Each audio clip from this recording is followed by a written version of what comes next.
الحمد للہ رب العالمین والعاقبۃ للمتقین والصلاة والسلام علی سید الانبیاء والمرسلین اما بعد فاعوذ باللہ من الشیطان الرجیم بسم اللہ الرحمن الرحیم یا ایہا الانسان ما غرک بربک الکریم الذی خلقک فسواک فعدلک فی ای صورت ما شاء رکبک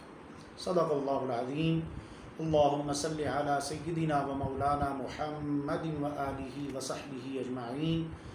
صلاۃ و سلاما علیک یا سیدی یا رسول اللہ وعلی آلک و اصحابک یا سیدی یا حبیب اللہ۔ حمد و صلاۃ کے بعد تمام ناظرین کو السلام علیکم ورحمۃ اللہ وبرکاتہ۔ قرآن مجید فرقان حمید سے جو حصہ تلاوت کرنے کا شرف حاصل کیا ہے، اللہ تبارک و تعالیٰ کا ارشاد گرامی ہے، یا ایہا الانسان ما غرک بربک الکریم، اے انسان کس چیز نے تجھے تیرے رب سے دھوکے میں مبتلا کر دیا، الذی خلقک جس نے تجھے تخلیق فرمایا، فسواک پھر تجھے برابر برابر کیا، فعدلک پھر اس نے تیرے اعضاء میں تیرے انہدام میں تسویہ عطا فرمایا، تعدیل عطا فرمائی، فی ای صورت ما شاء رکبک، اور وہ ایسا کریم ہے کہ اس نے جس صورت میں چاہا تجھے مرکب فرمایا ہے۔ ناظرین کرام، انسان بحیثیت انسان اللہ تبارک و تعالیٰ کی مخلوق بھی ہے اور اس کا محبوب بھی ہے۔ اللہ اپنے بندوں سے بڑی محبت فرماتا ہے۔ قرآن مجید فرقان حمید میں جب ہم بنظر غائر دیکھتے ہیں تو جتنے بھی احکام شرعیہ اللہ تبارک و تعالیٰ نے ہمیں عطا فرمائے، ان میں خطاب اہل ایمان سے کیا گیا۔ نماز کا حکم آیا، اقیم الصلاۃ، نماز کو قائم کرو۔ مفسرین کرام کا اجماع ہے کہ یہ خطاب صرف اہل ایمان سے ہے۔ آتوا الزکاۃ، زکوٰۃ ادا کرو، یہ خطاب صرف اہل ایمان کے ساتھ ہے۔ روزہ کا حکم آیا تو اللہ تعالیٰ نے فرمایا، یا ایھا الذین آمنوا کتب علیکم الصیام کما کتب علی الذین من قبلکم لعلکم تتقون، اے ایمان والو روزے تم پہ فرض کیے گئے جس طرح کہ تم سے پہلے لوگوں پہ فرض کیے گئے تھے تاکہ تم متقی ہو جاؤ۔ حج کے بارے میں فرمایا، وَلِلَّهِ عَلَى النَّاسِ حِجُّ الْبَيْتِ مَنِ اسْتَطَاعَ إِلَيْهِ السَّبِيلَ، کہ اللہ کے لیے لوگوں پر فرض ہے کہ وہ اس کے بیت مکرم کا حج کریں۔ مفسرین کرام فرماتے ہیں کہ یہاں بھی خطاب صرف اہل ایمان کو ہے، ہر کو صرف ایمان والوں پہ فرض کیا گیا، مخاطب کافر نہیں ہیں۔ تو جتنے بھی احکام شرعیہ ہیں وہاں خطاب ایمان والوں سے کیا گیا۔ لیکن اس آیہ کریمہ میں اللہ تعالیٰ فرماتا ہے، یا ایھا الانسان ما غرک بربک الکریم، اے انسان تجھے تیرے کرم کرنے والے رب سے کس شے نے دھوکے میں مبتلا کر دیا۔ خطاب جن سے انسانیت کو فرمایا۔ اور مفسرین فرماتے ہیں، علماء لغت فرماتے ہیں کہ انسان لفظ کے مادہ اشتقاق کے بارے میں دو اقوال ہیں۔ ایک قول یہ ہے کہ لفظ انسان ماخوذ ہے، مشتق ہے، بنا ہے نسیان سے، جس کا معنی ہے بھول جانا، جس کا معنی ہے کسی شے کا ذہن میں آنے کے بعد محو ہو جانا۔ تو معنی اب یہ بنے گا، یا ایھا الانسان ما غرک بربک الکریم، اے وہ مخلوق جو بار بار بتلائے جانے کے باوجود، سمجھائے جانے کے باوجود، خبردار کیے جانے کے باوجود، منتبہ کیے جانے کے باوجود بہک جاتی ہے۔ آخر وہ کون سی طاقت ہے جو تیرے کرم کرنے والے رب سے گمگشتہ کر دیتی ہے، برگشتہ کر دیتی ہے، اس کی راہ سے تجھے ہٹا دیتی ہے۔ اور دوسرا قول علماء کا یہ ہے، علماء فرماتے ہیں الانسان من الانس، لفظ انسان بنا ہے انس سے، جس کا معنی ہے پیار، جس کا معنی ہے تڑپ، جس کا معنی ہے کسک، جس کا معنی ہے جستجو، جس کا معنی ہے تلاش۔ اب معنی یہ بنے گا، یا ایھا الانسان ما غرک بربک الکریم، اے وہ مخلوق جس کی خلقت میں، جبلت میں، فطرت میں، اصل میں، خمیر میں، جس کی طینت میں ہم نے اپنی محبت کو رکھا تھا، اپنی تلاش کو رکھا تھا، اپنی طرف رجوع کو رکھا تھا، اپنی ذات کی محبت کو رکھا تھا، کس شے نے تجھے تیرے اسی کریم رب سے دھوکے میں مبتلا کر دیا؟ اور وہ کیسا کریم ہے، الذی خلقک، جس نے تجھے عدم سے وجود عطا فرمایا، تو کچھ نہیں تھا، اس نے تجھے تیری تخلیق فرمائی، تجھے خلق فرمایا، تجھے بنایا۔ اور قرآن کریم ایک اور مقام پہ یہی فرماتا ہے، هل اتى على الانسان حین من الدہر لم یکن شیئا مذکورا، کہ کیا انسان پہ وہ وقت نہیں گزرا جب وہ کوئی قابل ذکر شے تک نہ تھا،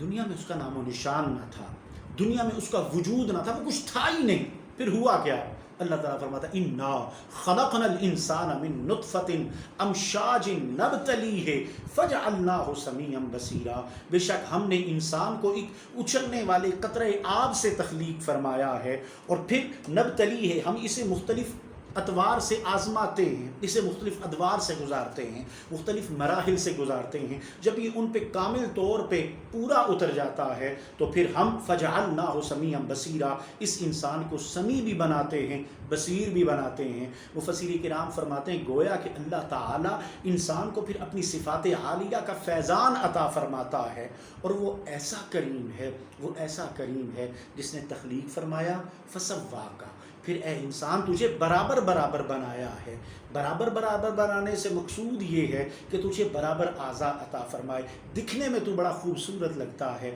بڑا حسین لگتا ہے، کبھی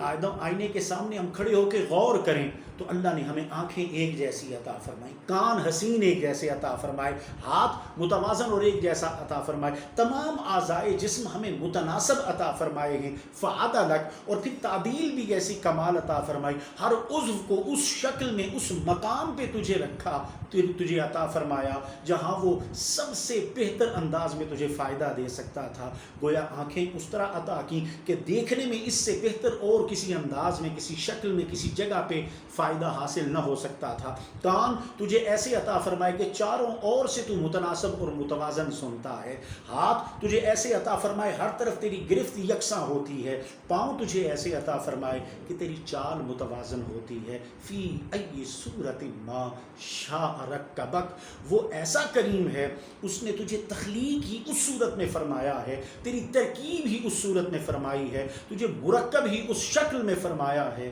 جسے وہ پسند کرتا ہے۔ گویا اللہ نے تجھے شکل بھی اپنی پسند کی عطا فرمائی ہے۔ حضرات گرامی، انسان اللہ تبارک و تعالی کو بڑا محبوب ہے، وہ اس پہ کرم فرما رہتا ہے، وہ بڑا کریم ہے، وہ بڑا کریم ہے، جس طرح کہ عارف کھڑی شریف نے فرمایا تھا کہ وہ ایسا کریم ہے کہ جس کا فضل اس کے غضب سے بہت زیادہ ہے۔ آپ فرماتے ہیں عدل کریں تے تھر تھر کمبن اچھیاں شانہ والے، فضل کریں تے بخشے جامن میں جے منہ کالے۔ اور پھر آپ فرماتے ہیں وہ ایسا کریم ہے، ماں باپ اولاد سے بڑی محبت کرتے ہیں، لیکن جب اس سے کوئی غلطی ہو، کوئی گناہ ہو، کوئی خطا ہو، ان کی نافرمانی ہو جائے تو اسے دھتکار دیتے ہیں، آگ کر دیتے ہیں۔ ہم اپنے معاشرے میں روزانہ یہ باتیں دیکھتے ہیں، لیکن وہ ایسا کریم ہے، لاکھ دفعہ بھی بندہ گناہ کر کے اس کی بارگاہ میں ندامت لے کے سچے دل سے توبہ کرنے آئے، وہ در رحمت سے دھتکارتا نہیں، وہ اٹھاتا نہیں، وہ دور نہیں کرتا، بلکہ اس کی رحمت بڑھ کے اپنے بندے کو گلے سے لگاتی ہے۔ آپ فرماتے ہیں ایک گناہ میرا ماپے ویکھن دیون دیس نکالا، لکھ گناہ میرا مولا ویکھے پردے پامن والا۔ وہ ایسا کریم ہے، اور انسان کی تو تخلیق کا مقصد ہی یہ ہے۔ اللہ تبارک و تعالی فرماتا ہے وما خلقت الجن والانس الا لیعبدون، ہم نے انسانوں اور جنوں کو بنایا ہی اس لیے ہے کہ وہ ہماری عبادت کریں، ہماری بارگاہ میں رجوع کریں، مجھے یاد کریں، میری تسبیح و تقدیس کریں، میرا ذکر کریں، میری عبادت میں مشغول رہیں۔ آج ہم اپنے اس مقصد تخلیق سے بہت دور ہوتے چلے جا رہے،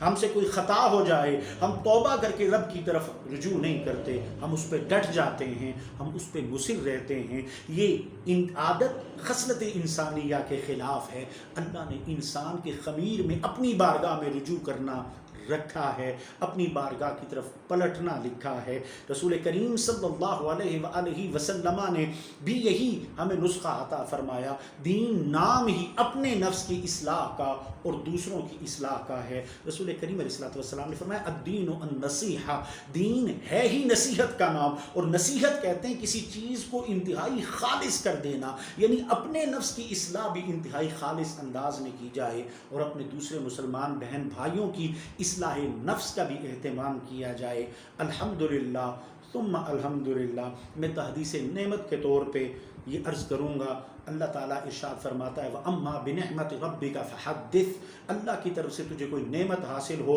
تو اس کا ذکر اس کے شکر کے لیے کیا کرو، دوسروں کی ترغیب کے لیے کیا کرو۔ الحمدللہ برادر اکبر جناب خواجہ نواز احمد نسیم صاحب نے